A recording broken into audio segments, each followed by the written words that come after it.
रेगिस्तान में दो ताकतवर आदमी एक चमत्कारी प्याले तक पहुंचे। वो प्याला पानी से भरा था और उनके साथी प्यास से तड़प रहे थे। बिना कुछ कहे दोनों उसे पीने ही वाले थे, लेकिन जैसे ही एक ने प्याले को उठाया, एक अदृश्य शक्ति ने उसे पल भर में राख बना दिया। ये नजारा देखकर कालेज रंग उड़ गए, पर फिर भी उसने हिम्मत नहीं छोड़ी। उसने सोचा, अगर इसे नहीं पिया तो वैसे ही मर जाऊंगा। उसने धीरे धीरे पवित्र प्याले को उठाया, लेकिन कोई झटका, कोई बिजली, कुछ नहीं हुआ। वो खुशी से पूरी तरह पानी पी गया, और तभी जमीन पर कुछ ऐसा हुआ जो उसकी रूह तक हिला गया। जहां रेत थी वहां हरियाली उगने लगी। रेगिस्तान पल भर में जंगल में बदल गया। कालेज की किस्मत भी पलट गई। वो एक महान उपचारक बन गया जो अपने गांव के घायलों को छूते ही ठीक कर देता। उसी दौरान उसे मिली बेला, एक सुंदर लड़की जो उसकी दुनिया बन गई।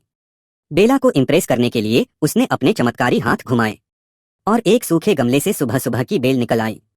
बेला मुस्कुरा उठी और दोनों में प्यार हो गया। पर यह प्यार ज्यादा दिन तक शांत नहीं रहा। एक दिन एक नकाबपोश आदमी उनकी हरकतें देख रहा था।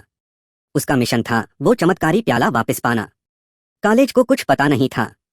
वो बेला को लेकर एक रहस्यमय वेदी पर गया, एक जादू जैसा शो दिखाया, प्याला आग में डाला और अचानक वो एक प्राचीन तलवार में बदल गया।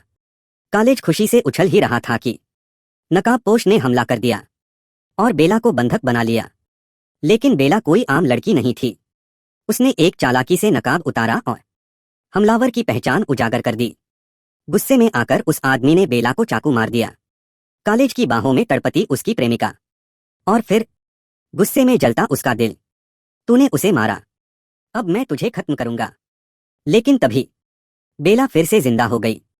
उसने उस आदमी का दिल निकालकर उसे वहीं ढेर कर दिया। असल में बेला ने पहले ही प्याले का पानी पी लिया था।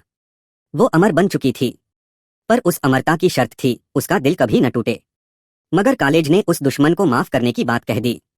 ये सुनकर बेला आग बबूला हो गई। उसने अपना ही दिल तोड़ दिया, पर मरी नहीं, बल्कि एक नागिन बन गई। अब वो प्यार नहीं, बदला बन चुकी थी। उसने तलवार उठाई, वेदी को तोड़ा, और उस दिन से एक नया राज शुरू हुआ। बेला अब एक रक्तरंगी रानी बन चुकी थी। एक ऐसा साम्राज्य बना जहां वो सिर्फ धोखेबाज मर्दों का अंत करती। कालेज अब सिर्फ पछतावे का नाम रह गया।